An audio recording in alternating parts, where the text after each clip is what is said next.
ओम शांति। आज है 29 अक्टूबर 2025 की साकार मुरली से।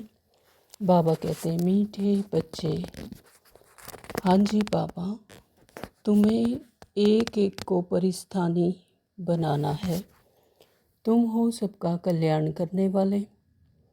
तुम्हारा कर्तव्य है गरीबों को साहूकार बनाना। हाँ, तो बाबा क्या कहते हैं कि तुम्हें एक एक को परिस्थानी बनाना है। यहाँ पर जो दुनिया दिख रही है वो मेरे ही अंदर के संकल्प हैं, है ना। तो चेंज किसको करना है? अपने ही संकल्पों को, अपने ही संकल्पों की दुनिया को। तो बाबा कहते हैं एक एक को परिस्थानी बनाना है और तुमको सबका कल्याण करने वाले। तुम हो सबका कल्याण करने वाले। तुम्हारा कर्तव्य है गरीबों को साहूकार बनाना, यानी जो मेरे ही संकल्प जो गरीब हो गए, देभान में फंसे हैं, उनको हायर कॉन्शियसनेस में ले जाना है, यानी अपने फिजिकल थॉट्स को सोल कॉन्शियसनेस के थॉट्स में लेके जाना है और अबंडेंस की दुनिया में लेके जाना है। तो बाबा कहते हैं गरीबों को साहूकार बनाना है, यानी वो दैवीय गुण इमर्ज हो जाए हर एक आत्मा में। वो कैसे होगा? जब मैं आत्मा अपने सत्य स्वरूप में टिक कर हर एक आत्मा को उसके सत्य स्वरूप में ही देखूंगी, है ना। तो यही है बाबा कहते हैं तुम्हारा कर्तव्य गरीबों को साहूकार बनाना। प्रश्न है, बाप का कौन सा नाम बल साधारण है लेकिन कर्तव्य बहुत महान है? उत्तर दिया बाबा ने। बाबा को कहते हैं बागवान खवैया। तो यह नाम कितना साधारण है। बागवान खवैया यानी नावों को पार ले जाने वाला, बागवान यानी फूलों की बाग की रक्षा करने वाला। तो कितना साधारण है, लेकिन डूबने वाले को पार ले जाना यह कितना महान कर्तव्य है। तो बाबा कहते हैं कि नाम कितना साधारण है, बागवान खवैया, लेकिन कर्तव्य कितना महान है। जैसे तैरने वाले तैराक एक दो को हाथ में हाथ दे पार ले जाते हैं, ऐसे बाप का हाथ मिलने से तुम स्वर्गवासी बन जाते हो। तो अभी तुम भी मास्टर खवैया हो। तो हम क्या हैं? मास्टर खवैया। बाबा क्या है? ज्ञान सूर्य। हम क्या हैं? मास्टर ज्ञान सूर्य। तो यहाँ पर बाबा कह रहे हैं कि मैं खवैया हूँ, बागवान हूँ, और तुम हो मास्टर खवैया। तो तुम हर एक की नैया को पार लगाने का रास्ता बताते हो। यानी 63 जन्मों से इस आत्मा पर जो ईगो की लेयर्स और एक इस फिजिकल वर्ल्ड के जो थॉट्स हैं, संकल्प है, लकड़ी बनकर वही जाला बुना हुआ है। तो बाबा कहते हैं कि अब उन ईगो की लेयर्स को हटाना है, उससे डिटैच होना है और अपने मूल गुणों में कनेक्ट होना है। तो हर एक की नैया को पार लगा सकेंगे। जो जो हम अपने अपने सत्य स्वरूप में टिकते हैं परमात्मा के सानिध्य में, तो वैसा ही अनुभव और आत्माओं को होता है। उनका भी ईश्वरीय राज्य के थॉट्स उनके भी चलने लग जाते हैं, उनकी भी ईगो की लेयर्स हटने लगती है, वो भी अपने मूल गुणों में स्थित होना शुरू कर देते हैं। ओम शांति। ओम शांति बाबा। याद में तो बच्चे बैठे ही होंगे। अपने को आत्मा समझना है, देह भी है, ऐसे नहीं कि बगैर देह बैठे हो। अपने आप को इस देह में रहते हुए ही आत्मा समझना है और इस सोल कॉन्शियसनेस में रहना, अपने फिज़िकल वर्ल्ड और फिज़िकल बॉडी को बॉडी कॉन्शियसनेस से हायर कॉन्शियसनेस में टिकना है। तो बाबा कहते हैं कि ऐसे तो नहीं कि बगैर देह के बैठे हो, बैठे तो इसी देह में हैं, लेकिन अपने हायर कॉन्शियसनेस में रहना है। परंतु बाप कहते हैं देह अभिमान छोड़ देही अभिमानी बनकर बैठो। तो बाबा कहते हैं कि अपने बॉडी कॉन्शियसनेस को छोड़कर डिटैच होकर अपने सोल कॉन्शियसनेस में बैठो। तो देही अभिमान है शुद्ध, देह अभिमान है अशुद्ध। देही अभिमान यानी सोल कॉन्शियसनेस जो कि शुद्ध है, और देह अभिमान यानी अशुद्ध यानी बॉडी कॉन्शियसनेस। देही अभिमान सोल कॉन्शियसनेस और देह अभिमान बॉडी कॉन्शियसनेस। तुम जानते हो देही अभिमानी बनने से हम शुद्ध पवित्र बन रहे हैं।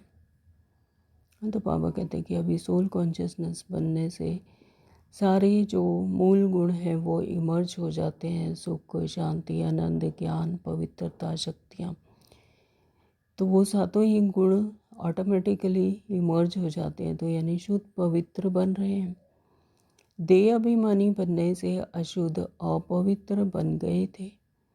तो बाबा कहते कि जो बॉडी कॉन्शियसनेस में आने से द्वापर युग से जब दो पुरुष शुरू हुए, अपने आप को देह ही मान लिया, अपने देह में फंस गए, अपने मूल गुणों को भूल गए, तो बाबा कहते फिर अशुद्ध अपवित्र बन गए थे। पुकारते भी हैं पतित पावन आओ, पावन दुनिया थी अभी पतित है, फिर से पावन दुनिया जरूर होगी, सृष्टि का चक्र फिरेगा। तो ये सृष्टि चक्र है, इसी तरह से चक्र फिरता है। तो पहले पतित से फिर पावन बनते हैं संगम युग पर, फिर पावन दुनिया थी, फिर पतित होती है, फिर से पावन दुनिया जरूर होगी। तो इसी तरह से ये चक्र चलता रहता है। तो जो इस सृष्टि चक्र को जानते हैं उनको कहा जाता है स्वदर्शन चक्रधारी। तो बाबा क्या कहते हैं कि सृष्टि चक्र को जो जानते हैं उसे ही कहा जाता है स्वदर्शन चक्रधारी, यानी अपने ही चक्र को जानना, अपना ही स्व का दर्शन कि कैसे कैसे मैं इन चारों युगों में जाती हूँ आत्मा और मेरा पार्ट किस तरह से घूमता है। तो ये स्वदर्शन चक्रधारी यानी सृष्टि चक्र को जो जानते हैं उनको ही कहा जाता है स्वदर्शन चक्रधारी। तो तुम हर एक स्वदर्शन चक्रधारी हो। तो यहाँ स्थूल दुनिया में जो शास्त्र बने हुए हैं उसमें स्वदर्शन चक्रधारी भी कोई देवता है, उनके हाथ में स्वदर्शन चक्रधारी चक्र घूम रहा है, तो जिस मर्जी असुर का गला काट देते हैं, है ना। तो ऐसा कुछ नहीं है, ये सिंबॉलिकल है। स्वदर्शन चक्रधारी जब अपने ही चक्र को जाना तो अपने विकारों को भस्म किया, तो ये है स्वदर्शन चक्रधारी होना। स्व आत्मा को सृष्टि चक्र का ज्ञान मिला है, तो मुझ आत्मा को, स्व आत्मा को सृष्टि चक्र का ज्ञान मिला है। तो ज्ञान किसने दिया? Question mark. जरूर वह स्वदर्शन चक्रधारी होगा ना। तो ज्ञान कौन दे सकता है? जो इस चक्र को जानता है और जो खुद उस देहभान में नहीं आया, साक्षी होकर उसको देख रहे, तो वो कौन है? परम पिता परमात्मा। वही स्वदर्शन चक्रधारी होगा ना। तो सिवाय बाप के दूसरा कोई मनुष्य सिखला ना सके। तो मनुष्य तो नहीं सिखला सकता क्योंकि वह तो देहधारी बनता है, 5 तत्वों की दुनिया में आता है, जन्म मरण में आता है, तो वो तो खुद ही भूल गया, तो मनुष्य कैसे सिखा सकता है? तो सिवाय बाप के जो कि जन्म मरण में नहीं आते, अभोक्ता है, अकर्ता है, तो बाबा कहते कि वही परमात्मा ही आकर सिखला सकते हैं। बाप सुप्रीम रूह ही बच्चों को सिखलाते हैं। कहते हैं बच्चे तुम देही अभिमानी बनो। सतयुग में यह ज्ञान और शिक्षा देने की दरकार नहीं रहेगी। तो सतयुग में इस तरह से कोई भी ज्ञान और शिक्षा देने की कोई दरकार ही नहीं रहेगी। वहाँ पर आत्मा अपने आत्मिक स्मृति में होती है, त्राहिमाम नहीं हो रही, वहाँ पर कोई विकार ही नहीं। आत्मा संपन्न है, सुखी है, शांत है, आनंदमयी है। तो वहाँ पर ना तो परमात्मा को पुकारते हैं और ना ही ये ज्ञान और शिक्षा देने की कोई ज़रूरत है। ना वहाँ भक्ति है, वहाँ भक्ति भी नहीं है, वहाँ पुकारते ही नहीं परमात्मा को। यहाँ कलयुग में तो कितनी पुकारते हैं, क्यों? क्योंकि अंदर की जो सुख शांति आनंद है वो ज़ीरो हो चुकी है। तो इसलिए पुकारते हैं, इसलिए भक्ति करते हैं, लेकिन वहाँ पर कोई भक्ति होती नहीं। तो ज्ञान से वर्षा मिलता है। बाप श्रीमत देते हैं, तुम श्रेष्ठ बनेंगे। तो बाबा संगम युग पर आकर श्रीमत देते हैं, फिर से वही गुण, शक्तियाँ, कलाएं और जागृत करते हैं, आत्मा को स्मृति दिलाते हैं कि तुम्हारी ये मूल गुण है जो कि तुम भूल गए हो, क्योंकि तुम अपने आप को आत्मा नहीं ये देह समझ रहे हो, रोल समझ रहे हो। तो बाबा श्रीमत देते हैं, फिर से तुम श्रेष्ठ बनेंगे। तुम जानते हो हम कब्रिस्तानी थे, अब आप श्रेष्ठ परिस्थानी बनाते हैं। परिस्थानी यानी सतयुग परियों के रहने का स्थान, वो सतो प्रधान दुनिया, और कब्रिस्तानी यानी ये कलयुग है ना। तो यहाँ पर कब्रिस्तानी थे और फिर संगम युग पर बाबा श्रेष्ठ परिस्थानी बनाते हैं। तो यह पुरानी दुनिया कब्र दाखिल होनी है। मृत्यु लोक को कब्रिस्तान ही कहेंगे, है तो मृत्यु लोक को तो कब्रिस्तान ही कहेंगे। यहाँ पर किसी भी समय किसी की अकाल मृत्यु भी हो जाती है, दुख में है दुनिया और अशांत है ना, तो बीमारियों से घिरी हुई है, तो कब्रिस्तान ही कहेंगे। मृत्यु लोक यानी ये कलयुग। परिस्थान नई दुनिया को कहा जाता है। ड्रामा का राज बाप समझाते हैं। इस सारी सृष्टि को भंभोर कहा जाता है ना। सारी सृष्टि को भंभोर कहा जाता है, यानी जो घास फूस का एक बड़ा गट्ठा या कलेक्शन ऑफ घास फूस होता है जो भंभोर कहा जाता है, उसको आग लग जाती है। तो बाबा कहते हैं ये सारी सृष्टि भी अब भंभोर, इसको भंभोर कहा जाता है। तो बाबा ने समझाया है सारी सृष्टि पर इस समय रावण का राज्य है। दशहरा भी मनाते हैं, कितना खुश होते हैं। बाप कहते हैं सब बच्चों को दुख से छुड़ाने मुझे भी पुरानी रावण की दुनिया में आना पड़ता है।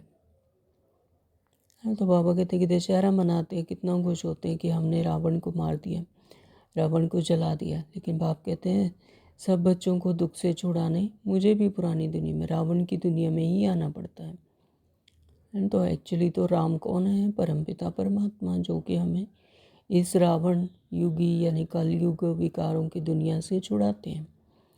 तो एक कथा सुनाते हैं। कोई ने पूछा पहले तुमको सुख चाहिए या दुख? तो बाबा कहते हैं कि एक कथा सुनाते हैं, उसमें किसी ने पूछा कि तुम्हें दुख चाहिए, पहले सुख चाहिए या दुख? तो बोला सुख चाहिए। सुख में जाएंगे तो वहाँ कोई यमदूत आदि आ नहीं सकेंगे। यह भी एक कहानी है। बाप बतलाते हैं सुखधाम में कभी काल आता नहीं है, अमरपुरी बन जाती है, तुम मृत्यु पर जीत पाते हो। यानी सुखधाम में जो कभी काल आता नहीं है, यानी अपनी इच्छा से शरीर छोड़ता है इंसान, तो उसको दुखी नहीं होता कि शरीर छोड़कर जा रहे हैं। तो जैसे यहाँ कलयुग में होता है, रोना पीटना मचाते हैं, कोई शरीर छोड़कर जाता है, क्योंकि अकाल मृत्यु होती है। तो वहाँ पर अकाल मृत्यु नहीं होती। कहाँ? सतयुग में अपनी इच्छा से अपने साक्षात्कार होते हैं कि मुझे अब इस शरीर में जाना है, इस घर में जाना है। तो वो फिर पुराना शरीर हो गया है, पूरी आयु भोग कर फिर उस शरीर को खुशी खुशी छोड़कर दूसरा लेते हैं। जैसे सर्प मिसल बाबा एग्जाम्पल देते हैं। तो बाबा कहते हैं वो अमरपुरी बन जाती है। और यहाँ पर तो मृत्यु अकाल छोटी इसमें हो जाते हैं, यानी हिसाब किताबों का बंधन है, क्योंकि रोल कॉन्शियसनेस में फंसे हुए हैं। तो शरीर भी छोटी आयु में छोड़कर जाना पड़ सकता है। तो बाबा कहते हैं यहाँ पर मृत्यु पर, वहाँ मृत्यु पर जीत पाते हैं, यहाँ पर मृत्यु का डर लगा रहता है। तो तुम कितने सर्वशक्तिमान बनते हो? कहाँ? सतयुग में। वहाँ कभी ऐसे नहीं कहेंगे कि फलाना मर गया, मरने का नाम ही नहीं। है ना। तो मरने का नाम ही नहीं है, अपनी इच्छा से शरीर छोड़कर दूसरे शरीर में चले जाते हैं, चोला बदलते हैं, पता है कि ये मेरा वस्त्र है, अब दूसरा वस्त्र लेना है, दूसरे घर में जाना है, साक्षात्कार होता है। तो एक चोला बदलकर दूसरा लिया। सर्प की खाल बदलते हैं ना, सर्प भी खाल बदलते हैं, तो बाबा उसका एग्जाम्पल देते हैं कि ये सिम्बॉलिकली वैसे।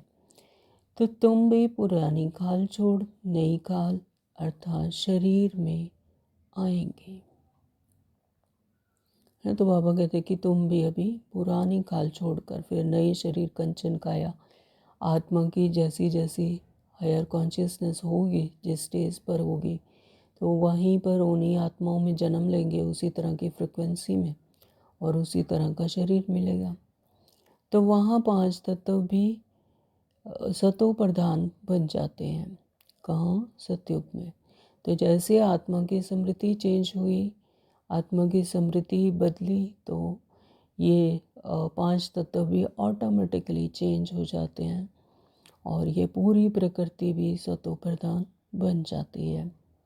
तो चेंज किसको करना है? सिर्फ मुझ आत्मा को, है ना। तो सब चीज़ें सतो प्रधान हो जाती हैं, हर चीज़ फल आदि दी बेस्ट होते हैं, है ना। तो फल जो भी प्रकृति से मिलता है, हवा पानी, तो प्रकृति वनस्पति, तो सब दी बेस्ट हो जाते हैं।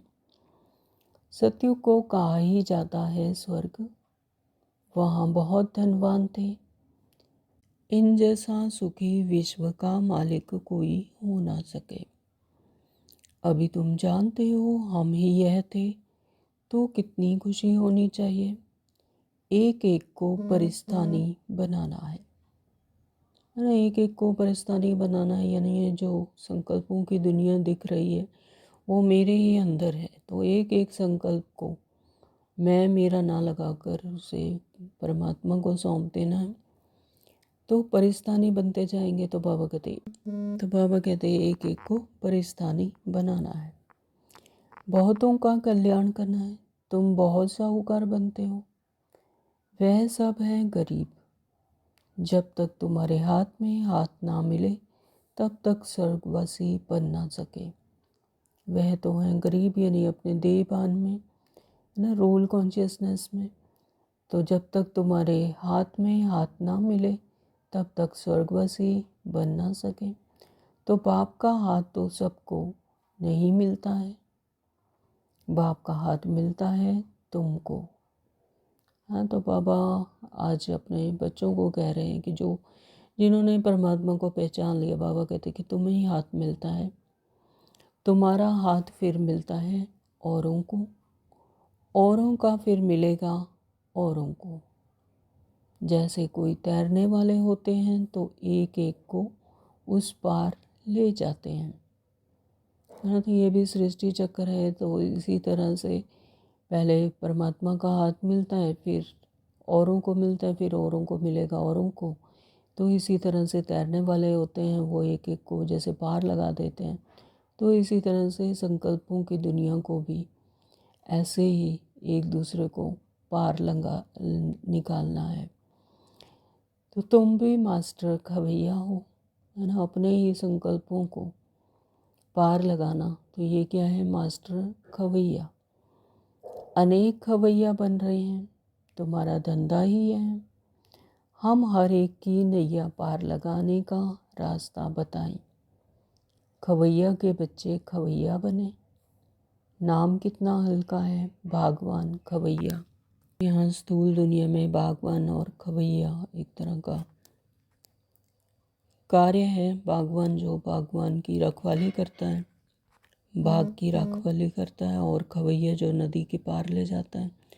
तो बाबा कहते कितना साधारण नाम है, लेकिन अब प्रैक्टिकल में तुम देखते हो, तुम परिस्थान की स्थापना कर रहे हो। तुम्हारे यादगार सामने खड़े हैं। नीचे राजयोग की तपस्या, ऊपर में रचाई खड़ी है।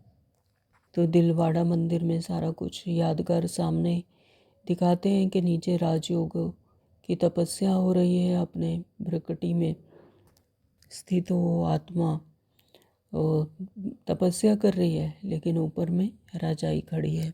ऊपर में पूरा सतयुग स्वर्ग दिखाया हुआ है, नक्काशी की हुई है। तो ये सब हमारी ही यादगार है। नाम भी दिलवाड़ा बहुत अच्छा है।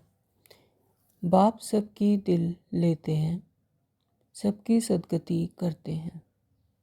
दिल लेने वाला कौन है, यह थोड़ी किसी को पता है। ब्रह्मा का भी बाप शिव बाबा है ना, तो ब्रह्मा बाबा को भी बाप शिव बाबा ही है। उन्होंने ही उनको जन्म दिया, यानी श्रीमत दी। तो सबके दिल लेने वाला बेहद का बाप ही होगा। तत्वों आदि सबका कल्याण करते हैं, यह भी बच्चों को समझाया है। और धर्म वाले के शास्त्र आदि कायम है, तुमको ज्ञान मिलता ही है संगम पर, फिर विनाश हो जाता है तो कोई शास्त्र नहीं रहता है ना। तो संगम पर ही ये ज्ञान मिलता है, फिर इसकी कोई दरकार नहीं रहती। बाबा कहते फिर कोई शास्त्र ही नहीं रहता। शास्त्र है भक्ति मार्ग की निशानी। तो जैसे जैसे मनुष्यों को स्मृति आती गई तो उन्होंने वैसे ही शास्त्र लिख दिए।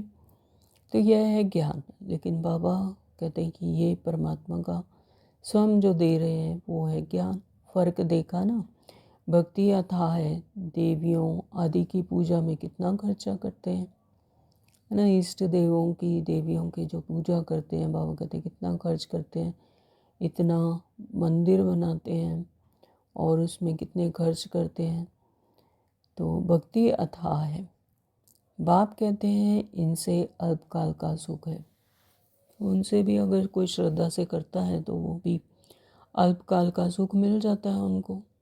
जैसे जैसे भावना रखते हैं वैसे वह पूरी होती है। देवियों को सजाते सजाते कोई को साक्षात्कार हुआ, बस बहुत खुश हो जाते हैं है ना। कोई भी अपने इष्ट देव और देवियों को सजाते सजाते ऐसी इच्छा रखते हैं, भावना रखते हैं कि साक्षात्कार हो जाए। कराने वाला तो एक्चुअली तो परमपिता परमात्मा ही है। फिर उनको इष्ट देव की साक्षात्कार हो जाते हैं तो बहुत खुश हो जाते हैं। बस प्राप्ति कुछ भी नहीं, फायदा कुछ भी नहीं। मीरा का भी नाम गाया हुआ है तो मीरा को भी जहाँ देखो वहाँ पर श्री कृष्ण ही नज़र आते थे। वो भी एक भक्त गाई जाती है कि बहुत भक्ति की उन्होंने। तो भक्त माला है ना, तो भक्तों की भी माला है, भक्त माला है। तो फीमेल में मीरा, मेल्स में नारद शिरोमणि भक्त माने हुए हैं। तो फीमेल्स में मीरा और मेल्स में नारद को कहा जाता है शिरोमणि, यानी सबसे बड़े भक्त जो माने गए हैं तो वो ये हैं। तो तुम बच्चों में भी नंबरवार हैं। तो ऐसे ही बाबा कहते कि तुम्हारे में भी नंबरवार हैं। माला के दाने तो बहुत हैं, ऊपर में बाबा के फूल, फिर है युगल मेरू। तो जो भक्ति मार्ग में जो मालाएं होती हैं उसमें भी दिखाते हैं ना कि एक फूल होता है ऊपर, उसे बाबा बाबा कहा जाता है। और जो नीचे दो युगल होते हैं, दो मोती लगे होते हैं, उसे मेरू कहा जाता है। तो फूल को सब नमस्ते करते हैं, एक एक दाने को नमस्ते करते हैं। तो एक्चुअली तो ये आत्माओं की ही चैतन्य माला है। रुद्र यज्ञ रचते हैं तो उनसे भी जास्ती पूजा शिव की करते हैं। तो रुद्र यज्ञ जो रचते हैं बाबा कहते हैं कि उसमें भी शिव की पूजा करते हैं। शालिग्रामों की इतनी नहीं करते। शालिग्राम यानी आम बच्चे। तो सारा ख्याल शिव की तरफ रहता है, क्योंकि शिव बाबा द्वारा ही शालिग्राम ऐसे तीखे बने हैं ना। तो करण करावनहार शिव है, तो शालिग्राम आम बच्चे। तो बाबा कहते हैं कि शिव द्वारा ही तो शालिग्राम तीखे बने हैं। जैसे अब तुम पावन बन रहे हो, यानी अपने हायर कॉन्शियसनेस में आत्मा पहुंचती है तो पावन बनती है, पवित्र बनती है। पतित पावन बाप के बच्चे, तुम भी मास्टर पतित पावन हो है ना। अपने ही संकल्पों को फिर पावन बनाते हैं, अपने ईगो कॉन्शियसनेस को से डिटैच होकर ईगो की लेयर्स को उतारते हैं, हटाते हैं, रावण के थॉट्स को हटाते हैं और ईश्वरीय राज्य के थॉट्स जो हैं उनको धारण करते हैं तो बाबा कहते हैं फिर तुम मास्टर पतित पावन हो जाते हो। अगर किसी को रास्ता नहीं बताते तो पाई पैसे का पद मिल जाएगा, है ना। बाबा कहते हैं अगर किसी को रास्ता नहीं बताते तो पाई पैसे का पद मिलेगा, तो फिर भी बाप से तो मिले ना, तो वह भी कम थोड़ी है। अगर किसी ने परमात्मा को जान लिया, परमात्मा से मिल गए, परमात्मा की धारणा ही की, तो बाबा कहते वो भी तो कम थोड़ी है। सबका फादर वह एक है, श्री कृष्ण के लिए थोड़े ही कहेंगे, है ना। तो परमात्मा को ही सबका फादर कहा जाता है, गॉड फादर जिसे कहते हैं। वो पॉइंट ऑफ लाइट है, वो निराकार है, वो परमात्मा है, सुप्रीम पावर है।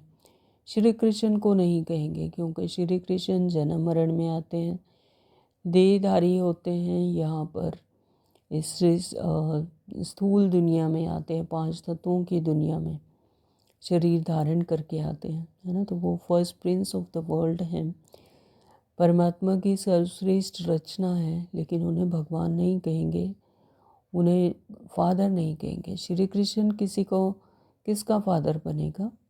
श्री कृष्ण का फादर नहीं कहेंगे, बच्चे को फादर थोड़े ही कह सकते हैं, है ना। तो वो तो आत्मा ही है, परमात्मा नहीं है, तो उसे भाई कह सकते हैं लेकिन फादर नहीं कह सकते। बच्चे को फादर थोड़े ही कहेंगे।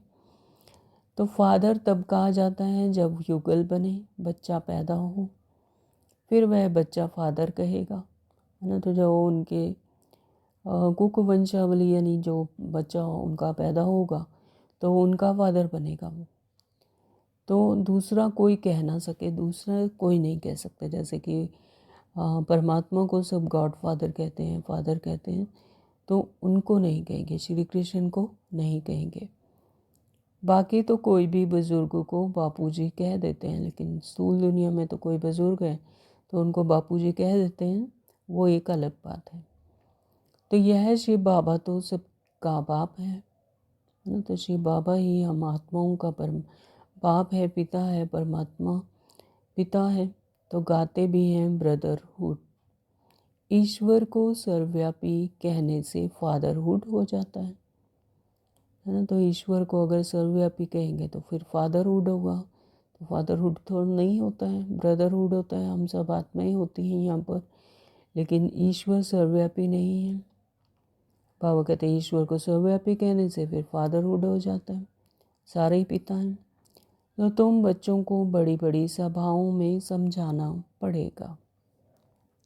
हमेशा कहाँ भी भाषण पर जाओ तो जिस टॉपिक पर भाषण करना है उस पर विचार सागर मंथन कर लिखना चाहिए।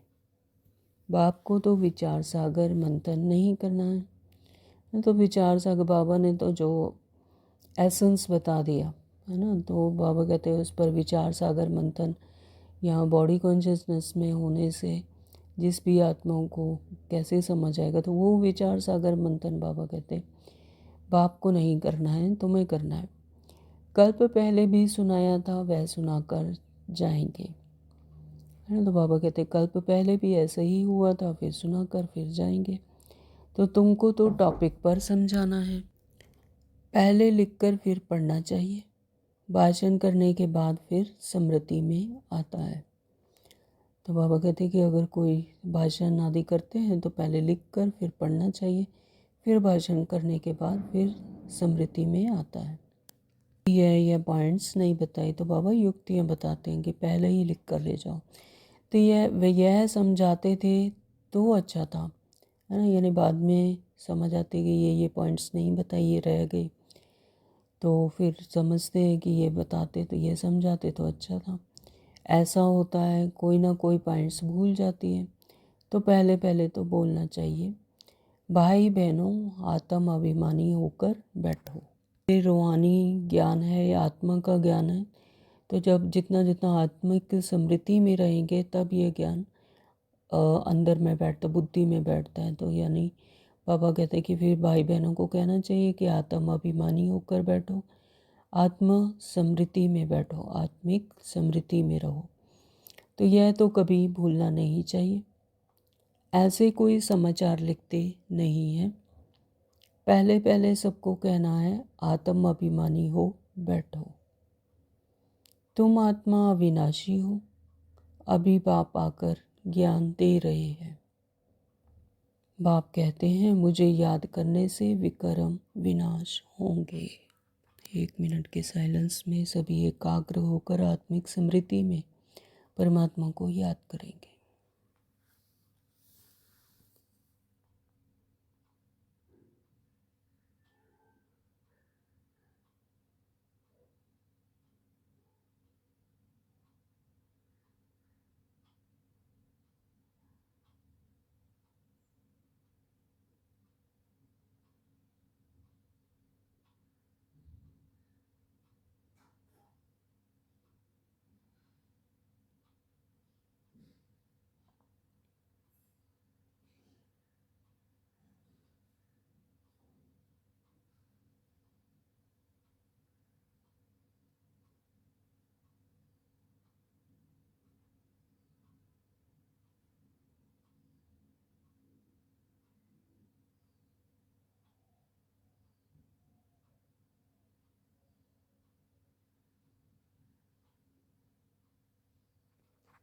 ओम शांति।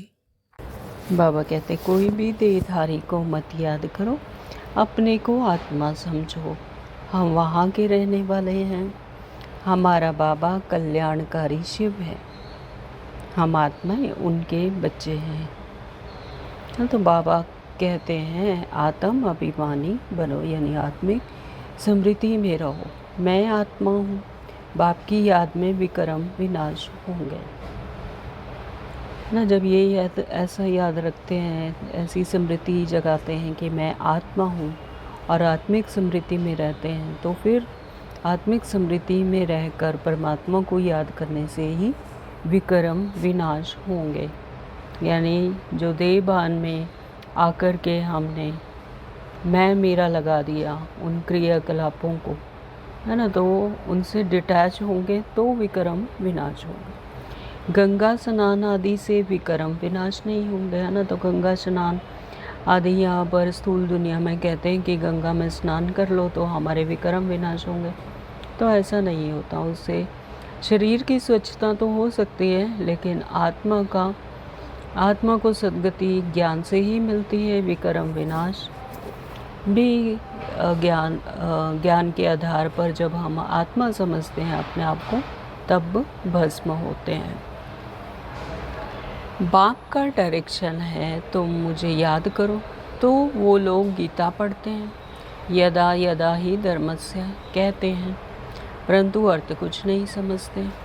तो बाबा ने कहा है कि गीता में भी पढ़ते हैं कि जब जब धर्म की गलानी होगी तब मैं तुम आऊँगा, है ना। तो इसीलिए बाबा कहते हैं कि वो अर्थ कहते तो हैं, पढ़ते हैं, लेकिन अर्थ कुछ नहीं समझते। तो इस समय पूरी दुनिया में क्या है, धर्म की गिलानी हो रही है, विकार ही विकार फैले हुए हैं। तो इस समय परमात्मा आकर हम सब बच्चों को, संतानों को, आत्माओं को ज्ञान देते हैं। तो बाबा सर्विस की राय देते हैं। शिव बाबा कहते हैं अपने को आत्मा समझ, शिव बाबा को याद करो। तो ऐसा शिव बाबा कहते हैं, है ना। तो लेकिन वो क्या समझते हैं, श्री कृष्ण ने कहा। तुम कहेंगे शिव बाबा हम बच्चों को कहते हैं मुझे याद करो। जितना मुझे याद करेंगे उतना सतो प्रधान बन ऊंच पद पाएंगे। एम ऑब्जेक्ट भी सामने है, पुरुषार्थ से ऊंच पद पाना है। उस तरफ वाले अपने धर्म में ऊंच पद पाएंगे, हम दूसरे धर्म में जाते नहीं हैं। तो बाबा कहते हैं कि जो ज्ञान नहीं उठाते हैं अगर, तो बाबा कहते हैं कि वो फिर पुरुषार्थ में जो उच्च पद पाना है वो तुम बच्चे पाते हो, है ना। उस तरफ वाले यानी जो ज्ञान पर नहीं चलते, ज्ञान की यथार्थ रीति या धारणाएं नहीं करते, परमात्मा को याद नहीं करते, तो धर्म में ऊंच पद पाएंगे, हम दूसरे के धर्म में जाते नहीं। यानी जो भक्ति मार्ग में है, अपने अपने धर्म में जो भक्ति करते हैं ऊंच, तो वो ऊंच पद उसी धर्म में पाएंगे। वह तो आते ही पीछे हैं, वह भी जानते हैं हमसे पहले पैराडाइज था। तो यानी न्यू ब्रांड जो दुनिया है वो उन बच्चों को मिलती है जो अपने सुपर कॉन्शियसनेस में, अपने हायर कॉन्शियसनेस में पहुंचती हैं आत्माएं, तो वही सतयुग में आते हैं, है ना। तो बाकी जो आते हैं वो पीछे आते हैं। तो भारत सबसे प्राचीन है, परंतु कब था वह कोई नहीं जानते। उन्हों को भगवान भगवती भी कहते हैं, यानी इष्ट देवी देवता हैं, उन्हें भगवान भगवती भी कहते हैं। परंतु बाप कहते हैं भगवान भगवती नहीं कह सकते, उन्हें नहीं कह सकते, क्योंकि जीवन मरण में आते हैं, देहधारी बनते हैं, तो उन्हें भगवान भगवती नहीं कह सकते। भगवान तो एक ही मैं हूँ। कहते हैं भगवान तो सिर्फ एक मैं ही हूँ, मैं जीवन मरण में नहीं आता, 5 तत्वों की दुनिया में नहीं आता हूँ। हम ब्राह्मण हैं, बाप को तो ब्राह्मण नहीं कहेंगे, वह हैं ऊंचते ऊंच। तो जब यहाँ पर श्रीमत धारण करते हैं, ब्राह्मण बनते, धारणाओं में चलते हैं, तब हम ब्राह्मण बनते हैं। तो बाबा तो हैं ही सर्वोच्च, सदा ही पवित्र हैं, तो ऊंचते ऊंच हैं भगवान। उनके शरीर का नाम नहीं है, वो तो हैं ही ज्योति बिंदु हैं, उन्हें शिव कहते हैं। उनका शरीर ही नहीं तो शरीर का नाम नहीं है। तो हमारे सब शरीर के नाम पढ़ते हैं, क्योंकि हम यहाँ सृष्टि चक्र पर रोल प्ले करते हैं, तो हम आत्माओं का नाम शरीर के साथ पढ़ता है, शरीर का नाम पढ़ता है। आत्मा तो आत्मा ही है, वह भी परमात्मा है।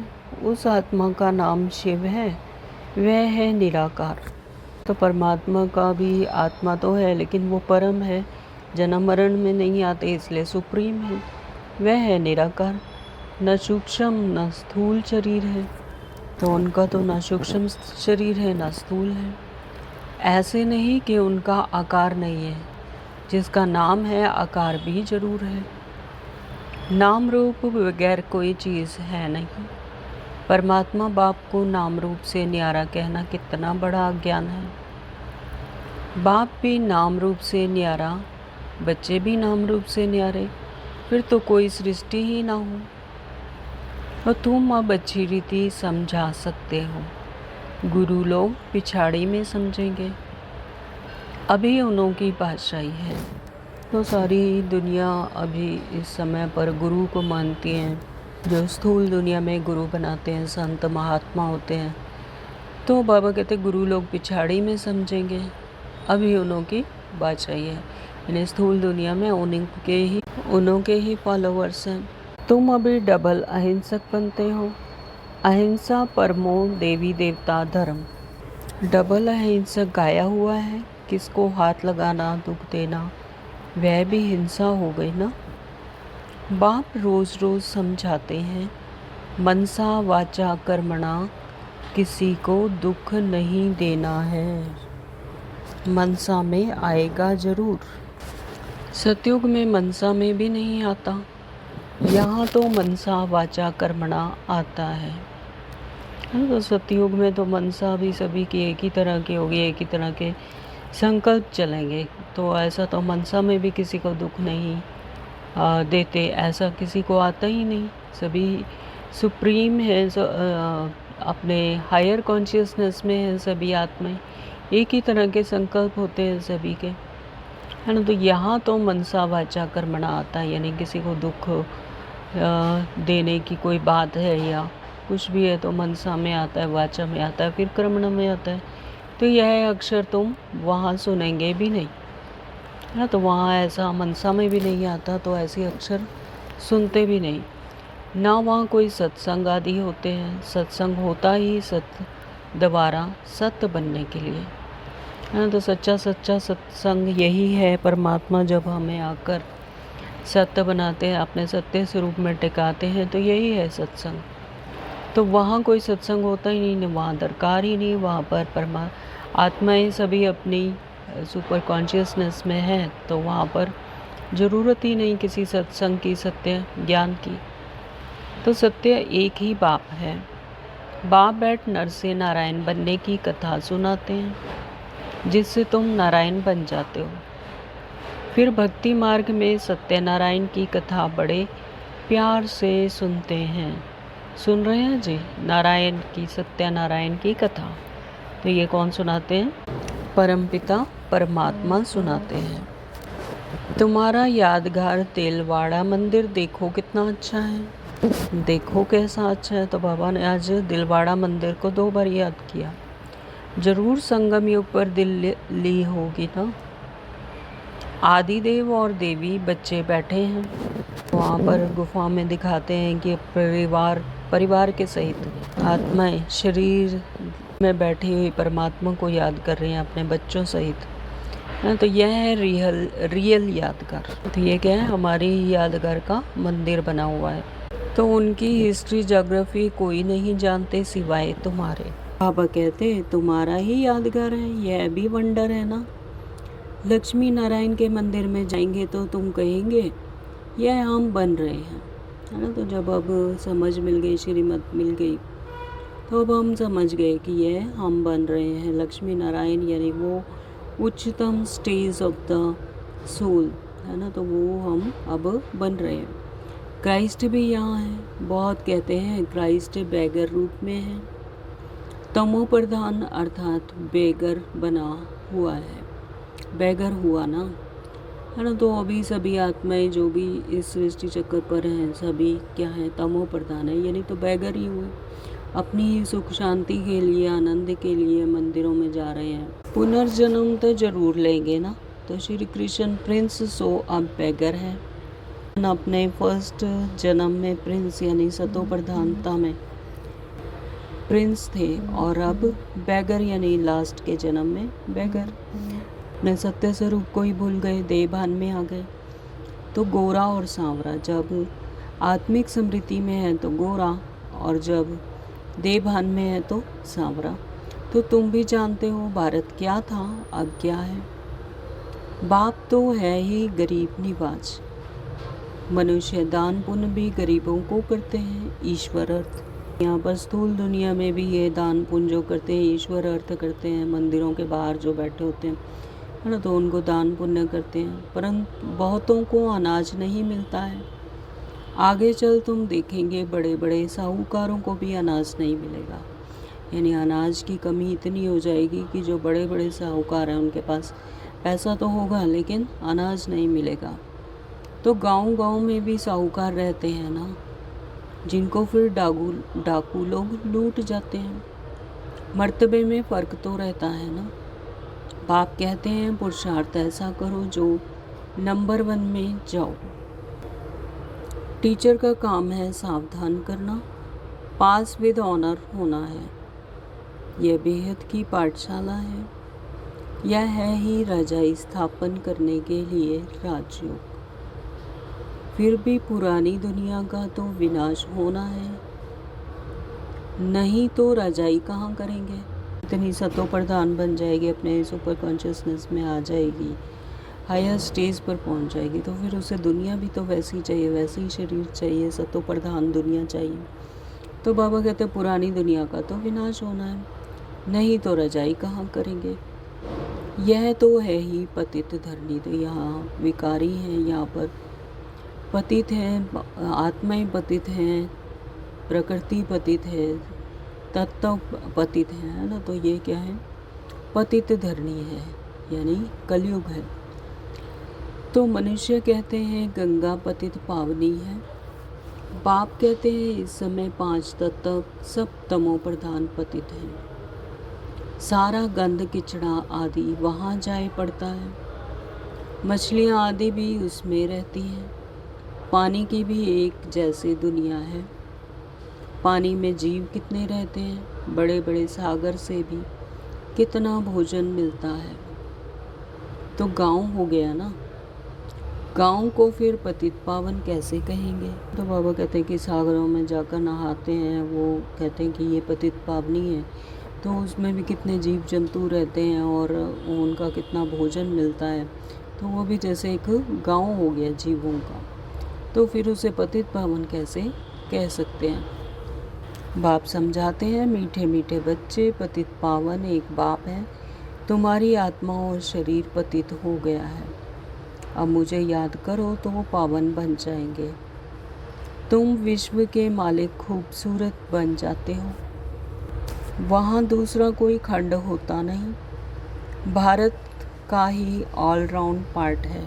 तो सबसे पहला पार्ट जो खंड होता है वो सिर्फ भारत का ही होता है, भारत ही पर सतयुग बनता है। बाबा कहते तुम विश्व के मालिक बनते हो, खूबसूरत बन जाते हो, और दूसरा कोई खंड होता ही नहीं, तुम ही ऑलराउंड पार्ट बजाते हो, तो तुम सब ऑलराउंडर हो। नाटक में एक्टर नंबरवार आते जाते हैं, यह भी ऐसे है। तो जैसे स्थूल दुनिया में कोई नाटक होता है तो उसमें जिसका भी पार्ट होता है, पार्टधारी आते जाते हैं और अपना पार्ट बजाते रहते हैं। तो इसी तरह से यहाँ पर भी जिस धर्म का फिर पार्ट होता है, फिर वो अपने टाइम पर वो आत्माएं उतरती हैं। उनके पहले धर्म संस्थापक उतरते हैं, फिर उनके फॉलोवर्स उतरते हैं। तो इसी तरह से ये विश्व का ड्रामा चलता है। बाबा कहते हैं तुम सब समझो, हमको भगवान पढ़ाते हैं। तो बाबा क्या कहते हैं कि अभी हमें कौन पढ़ा रहे हैं? परमात्मा भगवान पढ़ा रहे हैं, जिन्हें हम 63 जन्मों से ढूंढ रहे थे कि हमें दुखों से बचाओ, हमें लिबरेट करो। तो वही भगवान अब हमें आकर पढ़ाते हैं। हम पतित पावन फादरली स्टूडेंट हैं, इसमें सब आ गया। पतित पावन भी हो गया, गुरु टीचर भी हो गया, फादर भी हो गया। यानी एक परमात्मा तीनों ही रोल निभाते हैं, बाप का भी, टीचर का भी और सदगति दाता का भी। सो भी निराकार है। यह है incorporeal God fatherly world university. कितना अच्छा नाम है। ईश्वर की कितनी महिमा करते हैं। जब बिंदी सो तो वंडर लगता है। ईश्वर की महिमा इतनी करते और चीज़ क्या है? बिंदी। उनमें पार्ट कितना भरा हुआ है। गृहस्थ व्यवहार में रहते हुए मामेकम याद करो। भक्ति मार्ग में जो नौदा भक्ति करते हैं उसको कहा जाता है सतो प्रधान नौदा भक्ति। कितनी तेज भक्ति होती है। अब फिर तेज रफ्तार चाहिए याद की। तो 63 जन्मों से इतनी भक्ति की। बाबा कहते हैं कि नौदा भक्ति करते हैं, सतो प्रधान नौदा भक्ति करते हैं। बाबा कहते हैं कितनी तेज भक्ति होती है। फिर तेज रफ्तार चाहिए याद की। तेज याद करने वाले का ही ऊंच नाम होगा। अंडरलाइन। विजय माला का दाना बनेंगे। अच्छा। मीठे मीठे सिखल दे बच्चों प्रति माता पिता बाप दादा का याद प्यार और गुड मॉर्निंग। रूहानी बाप की रूहानी बच्चों को नमस्ते। हम रूहानी बच्चों की रूहानी माता पिता बाप दादा को याद प्यार और गुड मॉर्निंग। नमस्ते जी, नमस्ते जी। शुक्रिया बाबा, आपका दिल से बहुत बहुत शुक्रिया। धारणा के लिए मुख्य सार में नंबर 1 बाबा कहते हैं नर से नारायण बनने के लिए रोज सत्य बाप से सुनना है, सत्संग करना है। कभी मनसा वाचा कर्मणा किसी को दुख नहीं देना है। नंबर 2 बाबा ने कहा विजय माला का दाना बनने व पास विद ऑनर होने के लिए याद की रफ्तार तेज करनी है। यानी चलते फिरते कोई भी कर्म करते हुए बुद्धि योग परमात्मा से लगे रहे। मास्टर पतित पावन बन सबको पावन बनाने की सेवा करनी है। वरदान दिया बाबा ने आज परमात्म याद की गोद में समाने वाले संगम युगी श्रेष्ठ भाग्यवान आत्मा भव। परमात्म याद की गोद में समाने वाले संगम युगी श्रेष्ठ भाग्यवान आत्मा भव। बाबा कहते हैं संगम युग सतयुगी स्वर्ग के से भी श्रेष्ठ है। संगम युग क्योंकि परमात्मा हमारे सम्मुख हैं, जिन्हें हम 63 जन्मों से पुकारे थे, फिर पूरा कल्प नहीं मिलेंगे। तो बाबा कहते सतयुगी स्वर्ग से भी श्रेष्ठ है। इसीलिए इसे डायमंड युग भी कहा जाता है, क्योंकि अभी का गायन है अप्राप्त नहीं कोई वस्तु ब्राह्मणों के संसार में। यही वह श्रेष्ठ समय है जब अभी का ही गायन है कि अप्राप्त कोई वस्तु ब्राह्मणों के संसार में। कोई भी ऐसी वस्तु नहीं है जिसकी अप्राप्ति हो। परमात्मा भी सम्मुख है। एक बाप मिला तो सब कुछ मिला, है ना। तो सब वस्तुएं मिल गई। जब एक परमात्मा ही हमें मिल गया तो सब कुछ मिल गया। तो अभी आप बच्चे कभी अतीन्द्रिय सुख के झूले में झूलते हो, कभी खुशी, कभी शांति, तो कभी ज्ञान, तो कभी आनंद, और कभी परमात्म गोदी के झूले में झूलते हैं। हाँ, तो बाबा कहते हैं कितने सारे झूले मिलते हैं। अतीन्द्रिय सुख का झूला, कभी खुशी का, कभी शांति का, है, कभी ज्ञान का, कभी आनंद का, कभी परमात्म गोदी के झूले में झूलते हैं। तो मिलता किसको है? जो आत्मिक स्मृति में रहकर परमात्मा को याद करते हैं। परमात्म गोदी है याद की लवलीन अवस्था। तो यह गोद सेकंड में अनेक जन्मों के दुख दर्द भुला देती है। तो इस श्रेष्ठ संस्कार को सदा स्मृति में रख भाग्यवान आत्मा बनो। तो बाबा कहते हैं कि इस श्रेष्ठ संस्कार को सदा स्मृति में रख, अपने आत्मिक स्मृति में रहकर भाग्यवान आत्मा बनो। आज का स्लोगन है, ऐसा सपूत बनो जो बाबा आपके गीत गाएं और आप बाबा के गीत गाओ। सपूत बच्चा, सिकलदा बच्चा, मीठा बच्चा। तो बाबा कहते हैं ऐसे सपूत बनो कि बाबा आपके गीत गाएं और आप बाबा के गीत गाओ। तो व्यक्ति चाह रहे हैं, सौम और सर्व के प्रति मनसा द्वारा योग की शक्तियों का प्रयोग करो। पहले स्वयं पर योग के प्रयोग करके देखो। हर मास व हर 15 दिन के लिए कोई न कोई विशेष गुण व कोई न कोई विशेष शक्ति व स्व प्रति प्रयोग करके देखो। तो बाबा ने हमें योग के प्रयोग सिखाए हैं, शक्तियाँ। बाबा कहते हैं स्व के प्रति प्रयोग करके देखो, क्योंकि संगठन में व संबंध संपर्क में पेपर तो आते ही हैं। तो पहले अपने ऊपर प्रयोग करके चेक करो, कोई भी पेपर आया तो किस गुण व शक्ति का प्रयोग करने से, कोई भी पेपर आया तो किस गुण व शक्तियों का प्रयोग करने से कितने समय में सफलता मिली। तो बाबा कहते हैं अपने आप पहले तो अपने ऊपर चेक करके देखो योग के प्रयोग कि किस पेपर में, कोई पेपर आया, परिस्थिति आई, तो किस गुण व शक्ति का करने से कितने समय में सफलता मिली। तो जब स्व के प्रति सफल होंगे तब औरों के प्रति भी प्रयोग करने का उमंग उत्साह स्वतः ही बढ़ता जाएगा। योग के प्रयोग कर करके देखने चाहिए 15 दिन के लिए, हफ्ते के लिए। तो बाबा कहते हैं कि फिर उसमें जो सफलता मिलती है फिर दूसरों पर को भी बता सकते हैं प्रयोग करने का। उमंग उत्साह स्वतः ही बढ़ता जाएगा। ओम शांति। Thank you Baba.